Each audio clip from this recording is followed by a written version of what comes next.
రాష్ట్ర ప్రజలందరికీ, ప్రతి ఒక్కరికి, ప్రతి పౌరులకి 79వ స్వాతంత్ర దినోత్సవ శుభాకాంక్షలు తెలియజేస్తా ఉన్నాం. స్వాతంత్రం చాలా త్యాగాలతోటి సాధించుకున్నది. ఈ రోజున గౌరవ ప్రధానమంత్రి శ్రీ నరేంద్ర మోదీ గారి మార్గదర్శకంలో, ముఖ్యమంత్రి శ్రీ నారా చంద్రబాబు నాయుడు గారి నాయకత్వంలో అభివృద్ధి, సంక్షేమం సమపాళ్లుగా ముందుకు సాగుతూ ఉంది. ఇచ్చిన హామీల ప్రకారం సూపర్ 6ని అమలు చేస్తూ మహిళలకి ముఖ్య ప్రాధాన్యత ఇస్తున్నాం. రాష్ట్రంలో తల్లికి వందనం పథకం ద్వారా ఈ ఏడాది 67.27 లక్షల తల్లులకి, మాతృమూర్తులకి 8,745 కోట్లు వారి అకౌంట్స్లో జమ చేశాం. అలాగే దీపం పథకం కింద 2 విడతల్లో 1 కోటి ఉచిత గ్యాస్ సిలిండర్లు ఇచ్చి 5 ఏళ్లలో ఏడాదికి 3 సిలిండర్లు చొప్పున 13,423 కోట్లు ఖర్చు చేయబోతున్నాం. ఈ రోజు నుండి స్త్రీ శక్తి పథకం ద్వారా ఆర్టీసీ బస్సుల్లో మహిళలకి ఉచిత ప్రయాణాన్ని ప్రారంభిస్తున్నాం.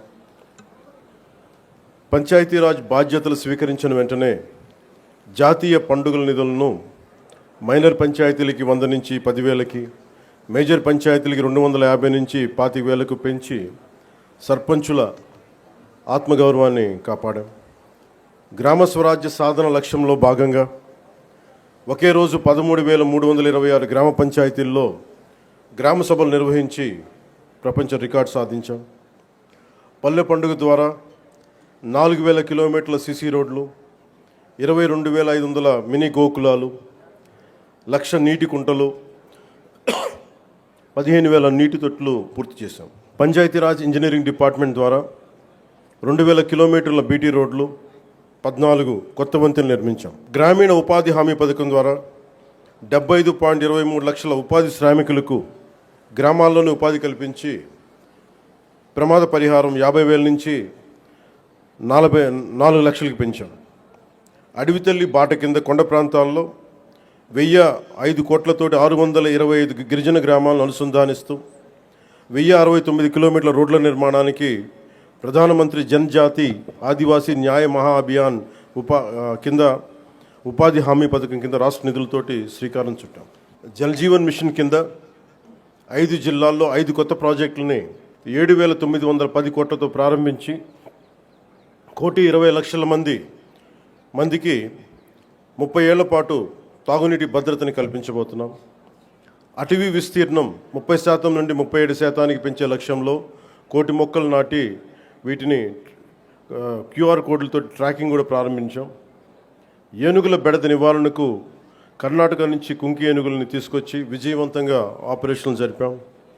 ఎకో టూరిజం అభివృద్ధికి అరకులో వుడెన్ బ్రిడ్జ్ నగరవన యోజన కింద 1,122 కోట్లతోటి 61 ప్రాజెక్టులు చేపట్టాం. సైన్స్ అండ్ టెక్నాలజీలో విద్యార్థులకి ఫ్రూగల్ ఇన్నోవేషన్ కింద ప్రోత్సాహకాలు అందించే ప్రణాళికని సిద్ధం చేస్తున్నాం. ముఖ్యంగా కాకినాడ జిల్లా ప్రగతి నివేదిక, అన్నదాత సుఖీభవ, PM కిసాన్ పథకం ద్వారా 1,50,475 మంది రైతులకి 102 కోట్లు తొలి విడతగా జమ చేయడం జరిగింది. స్త్రీ శక్తి పథకం కింద మహిళలకు 187 ప్రత్యేక బస్సుల్లో ఉచిత ఆర్టీసీ ప్రయాణ పథకం ప్రారంభించడం జరుగుతోంది. తల్లికి వందనం పథకం ద్వారా 2,79,312 మంది విద్యార్థుల తల్లులకు ఖాతాలో ఒక్కొక్కరికి 13,000 రూపాయలు జమ చేయడం జరిగింది. అంతర్జాతీయ యోగా దినోత్సవంలో పాల్గొన్న 5,000 మంది యోగా శిక్షకులు, 8 లక్షల ప్రజలకు అభినందనలు తెలియజేస్తున్నాం. 2,69,148 లబ్ధిదారులకు ప్రతి నెల NTR భరోసా పింఛన్ల కింద 116 కోట్లు పంపిణీ చేయడం జరుగుతుంది. ఉపాధి హామీ పథకం ద్వారా 118.46 కోట్ల వేతనాలు, 93.46 కోట్ల మెటీరియల్ ఖర్చుతోటి గ్రామీణ అభివృద్ధి చేయడం జరుగుతూ ఉంది. గత ఏడాది 107 జాబ్ మేళాల ద్వారా 7,000 మందికి మన కాకినాడలో 7,000 మందికి ఉద్యోగాల అవకాశాలు కల్పించడం జరిగింది. ప్రతి అసెంబ్లీ నియోజకవర్గంలో స్కిల్ హబ్, పార్లమెంట్ పరిధిలో JNTU కాకినాడలో స్కిల్ కాలేజ్ ప్రారంభించడం జరిగింది. మాదక ద్రవ్యాల నివారణకు పాఠశాలలు, కళాశాలలు ఈగల్ క్లబ్లు ఏర్పాటు చేయడం జరిగింది. జల్ జీవన్ మిషన్ ద్వారా 497 కోట్ల వ్యయంతో ఇప్పటి వరకు 506 పనులు పూర్తి చేయడం జరిగింది. రోడ్లు భవనాల శాఖ ద్వారా 27 కోట్లతోటి రహదారులు గోతులు పూడ్చడం జరిగింది. గడిచిన ఏడాదిలో పిఠాపురం నియోజకవర్గంలో 308 కోట్లకు పైగా పనులు చేసి దేశంలోనే మోడల్ నియోజకవర్గంగా దాన్ని తీర్చిదిద్దుబోతున్నాం. వచ్చే 4 ఏళ్లలో మరింత ప్రగతికి కట్టుబడి ఉన్నామని మీ అందరికీ తెలియజేసుకుంటా ఉన్నాం. ఇంత అభివృద్ధిని మనం సాధించగలిగామంటే ప్రతిసారి కొన్ని చీకటి రోజులు వస్తాయి ప్రతి ఒక్కరికి. మన రాష్ట్రంలో 2019 నుంచి 2024 వరకు ఒక డార్క్ డేస్, బ్రిటిష్ వాళ్ళు ఎలా పరిపాలించారో, బ్రిటిష్ వాళ్ళు దేశాన్ని ఎలా కబంధ హస్తాల్లో పెట్టుకున్నారో మన రాష్ట్రం కూడా అలాంటి కబంధ హస్తాలు పెట్టుకున్నప్పుడు స్వాతంత్ర సమరయోధుల స్ఫూర్తితోటి ఒకటే ఎదుర్కొన్నాం. బ్రిటిష్ వాళ్ళు నేర్పించి వెళ్ళిపోయింది మనకి డివైడ్ అండ్ రూల్, మనల్ని విభజించండి పాలించండి అని.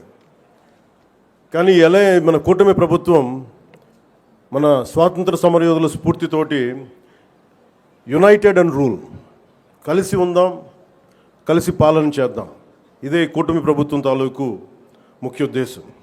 ఈ స్ఫూర్తిని మేము స్వాతంత్ర సమరయోధుల పోరాట స్ఫూర్తిని నుంచి మేము తీసుకున్నది.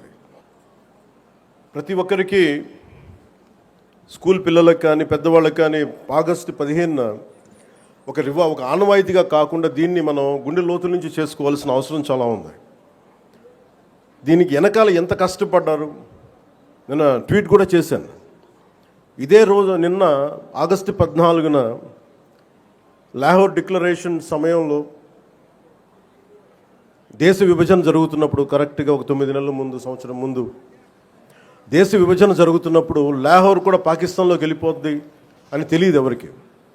సడన్గా డిక్లేర్ చేయగానే దానివల్ల అక్కడ ఉన్న ప్రజలు, భారతదేశ ప్రజలందరూ వెళ్ళిపోవాలి ఇక్కడి నుంచి అని చెప్పి మత ప్రాతిపాదికన పంపించేస్తే అది ఎంత దారుణాలు జరిగినాయి అంటే ఆగస్టు 14 వరకు అక్కడ రాత్రికి రాత్రి కొన్ని దశాబ్దాలుగా, కొన్ని శతాబ్దాలుగా వాళ్ళ దేశం, వాళ్ళ ప్రాంతం అనుకున్నది పరాయి దేశం అయిపోయి అక్కడి నుంచి పారిపోయి ప్రాణాలను అరచేతులు పెట్టుకొని రావాల్సి వచ్చిన పరిస్థితులు. అలాంటి పరిస్థితులను ఒకవైపు పంజాబ్లో మహిళలు సామూహిక మానభంగాలు గురవుతూ చాలా నిర్దాక్ష్యమైన పరిస్థితుల్లో ఉండి, అంటే మన స్వాతంత్రం చాలా తేలిగ్గా సంపాదించుకున్నాం, కేవలం ఏమంటారు అహింసా విధానాల ద్వారా మనం సంపాదించుకున్నాం అంటాం. కానీ వాస్తవానికి మన స్వాతంత్రం రావడానికి చాలా హింస జరిగింది. మనం ఎంచుకున్నది ప్రప్రథమంగా అహింస విధానాలు కావచ్చేమో, కానీ దేశాన్ని నుంచి విడిపోవాలనుకునే వాళ్ళు మటుకు హింసనే నమ్మారు. అది ఈ రోజుకి, దేశ విభజన జరిగినప్పటి నుంచి ఈ రోజు మన ఆపరేషన్ సింధూర్ దాకా మత ప్రాతిపాదికన హింస జరుగుతూనే ఉంది. ఎక్కడ కూడా భారతదేశం తన లౌకిక విధానాన్ని ఎప్పుడు మర్చిపోలేదు. దేశ విభజన జరిగిన తర్వాత మనకి మతాన్ని సంబంధం లేకుండా భారతదేశ సార్వభౌమత్వాన్ని గౌరవించి లౌకికవాదాన్ని ముందుకు తీసుకెళ్లే ఉద్దేశంతో మనం మతాలకి సంబంధం లేకుండా ఒక అబ్దుల్ కలాం గారిని కానీ ఎవరినైనా సరే మనం ప్రెసిడెంట్స్గా తీసుకున్నాం, గుండెల్లోకి తీసుకున్నాం. కానీ ఇది పాకిస్తాన్లో లేదు. పాకిస్తాన్లో ఎవరిని కూడా ఒక హిందూ క్రికెటర్ కానీ ఉంటే వాళ్ళు వెళ్ళిపోయే విధానం కానీ, అలాగే ఒక హిందూ ఒక బలమైన స్థానాల్లో కనిపించే నాయకులు కానీ ఎక్కడ కనిపించరు. అంటే వాళ్ళు విభజన కోరుకుంది మత ప్రాతిపాదికన, కానీ దాన్ని మనం ఎప్పుడు అలా తీసుకోవాలి. మత ప్రాతిపాదికన 2 దేశాలు విడిపోయినప్పటికీ భారతదేశం అత్యధికంగా హిందువులు ఉన్నప్పటికీ కూడా అన్ని మతాల వారిని సమానంగా గౌరవించి ముందుకు తీసుకెళ్లే సంస్కృతి భారతదేశానికి. దీనికి లౌకికం విధానం అనేది ఈ సంస్కృతిలో ఉన్నది. ఈ సంస్కృతికి ఎవరు నేర్పించక్కర్లా, పరాయి వాళ్ళు నేర్పించక్కర్లా, యూరోపియన్స్ నేర్పించక్కర్లా, ఇది మన లోపల ఉంది. ఈ స్ఫూర్తిని మనందరం ముందుకు తీసుకెళ్ళాలి. అలాగే ముఖ్యంగా మహిళలకి, త్యాగాలకి చాలా పెద్ద పీట వేయాలి అనేది మనస్ఫూర్తిగా మేము ముందుకు తీసుకెళ్తాము. అలాగే మనం ఇందాక మీకు ప్రారంభించి చెప్పినప్పుడు ఈ అభివృద్ధి కానీ సూపర్ 6 కానీ పెట్టుబడులు కానీ ఇవన్నీ రావాలి అంటే లా అండ్ ఆర్డర్ చాలా బలంగా ఉండాలి. లా అండ్ ఆర్డర్ బలంగా లేకపోతే వచ్చే దుస్థితి కానీ పెట్టుబడులు రావు. ఉదాహరణకి ఉత్తరప్రదేశ్లో యోగి ఆదిత్యనాథ్ గారు ముఖ్యమంత్రిగా ప్రమాణ స్వీకారం చేసిన తర్వాత 8 సంవత్సరాల కాలంలో అది 15 లక్షల రూపాయల కోట్ల పెట్టుబడిని ఆకర్షించడం జరిగింది. దానికి కారణం అంతకుముందు ఒక అన్రూలీ స్టేట్గా ఉండేది. పెట్టుబడులు రావడానికి సాహసించేవారు కాదు. కానీ ఆయన రాగానే ఆయన పెట్టింది లా అండ్ ఆర్డర్ చాలా బలంగా ఉండాలి. దానివల్ల ఈ రోజున వాళ్ళకి 15 లక్షల పెట్టుబడి వచ్చింది. అలాగే ఆంధ్రప్రదేశ్కి లా అండ్ ఆర్డర్ చాలా చాలా క్లిష్టమైంది. అలాగే భవిష్యత్తుని పదే పదే ఈ కూటమి ప్రభుత్వం ఒక దశాబ్దన్నర ఎందుకు ఉండాలి అని అంటున్నానంటే సుస్థిరత ప్రజలకు ఇవ్వాలన్న ఒక ఉద్దేశం తప్ప పదవుల్లో కూర్చొని దీన్ని ఎంజాయ్ చేయాలి లేదంటే దీన్ని ఆస్వాదించాలన్న కాంక్ష ఎవరికి లేదు. కానీ ఈ దుస్థితి నుంచి ఎందుకంటే అనుక్షణం ప్రతిపక్ష నాయకులను చూస్తూనే ఉన్నారు. జాతీయ స్థాయి ప్రతిపక్ష నాయకుల నుంచి ఓడిపోతేనేమో సడన్గా ఓట్ చోరీ అంటారు. వాళ్ళు గెలిచినప్పుడేమో ఓట్ చోరీలు కనిపించే వాళ్ళకి. గత ప్రభుత్వంలో కూడా చూసాం. 2019లో వాళ్ళు గెలిచినప్పుడు మేము ఎక్కడా మాట అనలా. ప్రజలు తీర్పు ఇచ్చారు, దాన్ని గౌరవించాం. 2024లో 151 సీట్లు కూటమి ప్రభుత్వానికి ఇచ్చి 164 కూటమి ప్రభుత్వానికి ఇస్తే సడన్గా వారికి ఏమనిపించిందంటే ఇది ఓట్ల గురించి మన ఓటింగ్ మెషిన్లో తప్పు అంటాం. అంటే గెలిచినప్పుడు ఒక న్యాయం, ఓడిపోయినప్పుడు ఇంకో న్యాయం. ఇది రాష్ట్రం జాతీయ స్థాయి నుంచి రాష్ట్రం వరకు ఒకటే విధానం నడుస్తూ ఉంది. ఎందుకు ప్రత్యేకించి చెప్తున్నానంటే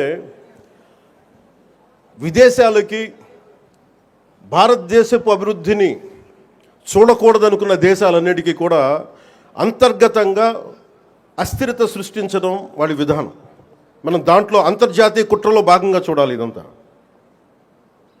ఎప్పుడైతే భారతదేశం అంతర్గతంగా బలహీనపడొద్దో, ఒక కోటని దెబ్బ కొట్టాలంటే బయటోడు కొట్టడం కంటే కూడా లోపల ఉన్నోడు తలుపు తీస్తే వచ్చే నష్టం ఎక్కువ. అందుకని ఎప్పుడు కూడా విదేశీ శక్తులు అంతర్గతంగా ఎవరున్నారు భారతదేశంలో, వాళ్ళకి ఎలాంటి ఇన్ఫర్మేషన్ ఇస్తే బాగుంటుంది, వాళ్ళ ఎజెండాని వీళ్ళందరూ మోస్తున్నారు. దీన్ని ప్రజలందరూ కూడా చాలా సునిశ్చితంగా గమనించాలి. ఇది ఏమైపోతుంటే ఒక్కసారి వాళ్ళని లోపలికి రానిచ్చామా, మీరు 2019, 2024 చూశారు. రోడ్డు మీదకి రావాలంటే భయాలు వచ్చినాయి ఒక్కొక్కళ్ళకి. ఈ రోజున కూటమి ప్రభుత్వాన్ని తిట్టడానికి ఎవరు ఇబ్బంది పట్టట్లా. దేనికంటే ఇది ప్రజాస్వామ్యం, దీన్ని గౌరవించడానికి ప్రతి ఒక్కరికి మాట చెప్పేది. మీరు ఒక బాధ్యతగా మాట్లాడాలి, సద్విమర్శను సంపూర్ణంగా స్వీకరించే పరిస్థితులు ఉన్నాయి. కానీ గత ప్రభుత్వంలో చూస్తే విమర్శ చేయడానికి భయపడేవాళ్ళు. పోలీస్ అధికారులు డ్యూటీ చేయడానికి భయపడేవాళ్ళు. అధికారులు సివిల్ డిపార్ట్మెంట్స్ ప్రతి ఒక్కరు కూడా భయపడేవాళ్ళు. అడ్డగోలుగా దోచేసుకున్నారు. ఇవన్నీ కూడా విదేశీ శక్తులకి ఇది ఆలవాలం అయిపోద్ది. వారికి కనుసైగలు వీళ్ళందరూ మెలుగుతున్నారు. వీళ్ళందరూ అలా చూడాలి దీన్ని. అందుకని ప్రజల్ని నేను కోరుకునేది ఈ 79వ స్వాతంత్ర దినోత్సవ శుభ సందర్భంగా మీరు అంతర్గత శత్రువుల్ని ఒక కంట ఇప్పుడు మీరు కనిపెట్టి ఉండాలి. నేను కాకినాడ పోర్టు విషయంలో కూడా నేను అంత గొంతెత్తడానికి కారణం చాలా మనం ఎందుకులే మనం వదిలేస్తా ఉన్నాం. ఆంధ్రప్రదేశ్కి 974 నుంచి 974 కిలోమీటర్ల తీర ప్రాంతం ఉంది. ఇది మన పెట్టుబడులకి చాలా మంచిది. కానీ అది ఒక్కసారి మనం సరిగ్గా లేకపోతే అది బలహీనత కూడా అయిపోతుంది. ముంబై దాడుల్లో కూడా అసలు ఏమాత్రం పర్యవేక్షణ లేని పోర్టుల నుంచి వచ్చేసారు. లేదంటే పర్యవేక్షణ ఉన్నా కానీ అమ్ముడైపోయిన వ్యక్తుల ద్వారా ఉగ్రవాదులు వచ్చేసారు. బాంబే దాడులు కానీ ఆర్డీఎక్స్లు వచ్చేసినాయి. ముఖ్యంగా ఆంధ్రప్రదేశ్ తీర ప్రాంతంలో పోలీస్ శాఖ చాలా బలమైన దృష్టి పెడుతుంది. ఎందుకంటే నాకు ఇది కాకినాడ చాలా వల్నరబుల్గా అనిపిస్తుంది ఒకసారి రిపోర్టు చూస్తూ ఉంటే. కలెక్టర్ గారికి తెలుసు, ఎస్పీ గారికి తెలుసు, రాష్ట్ర డీజీపీ గారికి తెలుసు. ఇక్కడ విపరీతంగా డీజిల్ అక్రమ రవాణాలు జరుగుతూ ఉంటాయి. దీన్ని చాలా బలంగా ఎదుర్కోవాల్సిన అవసరం ఉంది. ఓన్లీ బియ్యమే కదా, డీజిలే కదా అని మనం వదిలేస్తే ఒకసారి దోపిడీ, ఒకసారి స్మగ్లింగ్ అలవాటైన వాళ్ళకి బయట నుంచి వెపన్స్ వచ్చే అవకాశాలు ఉంటాయి, బాంబులు తీసుకొచ్చే అవకాశాలు ఉంటాయి. వీటన్నిటినీ కూడా చాలా ఏమరపాటుగా ప్రతి ఒక్కళ్ళు ఉండాలి. సో అందుకని దీన్ని భారతదేశం మా కమిట్మెంట్, కూటమి ప్రభుత్వం నారా చంద్రబాబు నాయుడు గారి నాయకత్వంలోని కూటమి ప్రభుత్వం చాలా స్పష్టంగా లా అండ్ ఆర్డర్ మీద, దేశం తాలూకు సుస్థిరత మీద మాకు చాలా సమగ్రమైన అవగాహన ఉంది. ఎక్కడ కూడా కరప్షన్ ఉన్న చోట ఆటోమేటిక్గా దేశం బలహీనపడుద్ది. అలాంటి పరిస్థితుల్లో లేకుండా ఉండాలని మేము సాయశక్తిలో ప్రయత్నం చేస్తాం. వాటన్నిటికంటే కూడా ప్రజలు నేను కోరుకునేది, మీరు ఎరుకుతో ఉన్నంతకాలం అంటే డెమోక్రసీ ఈజ్ ఎటర్నల్ విజిలెన్స్ అంటే మీరు నిరంతర పహారా కాస్తే తప్ప ప్రజాస్వామ్యం బలపడదు. అందుకని మీరందరూ నిరంతరమైన విజిలెన్స్తో ఉండాలి, నిరంతరం ఇప్పుడు ఒక పహారా మనస్తత్వంతో ఉండాలి అనేది నేను మీ అందరికీ కోరుకుంటా ఉన్నాను.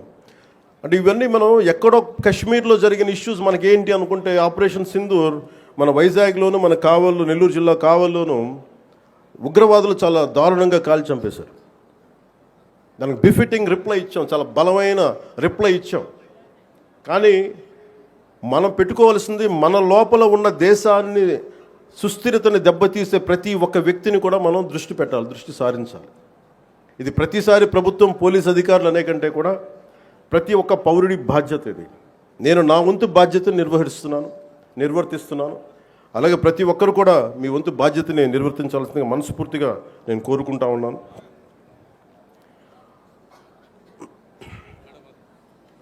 మీ అందరికీ కూడా మరోమారు మనస్ఫూర్తిగా మీ అందరికీ ధన్యవాదాలు తెలుపుకుంటూ, ఈ 79వ స్వాతంత్ర దినోత్సవ సందర్భంగా మరోమారు మీ అందరికీ శుభాకాంక్షలు తెలియజేసుకుంటూ సెలవు తీసుకున్నాను. జై హింద్.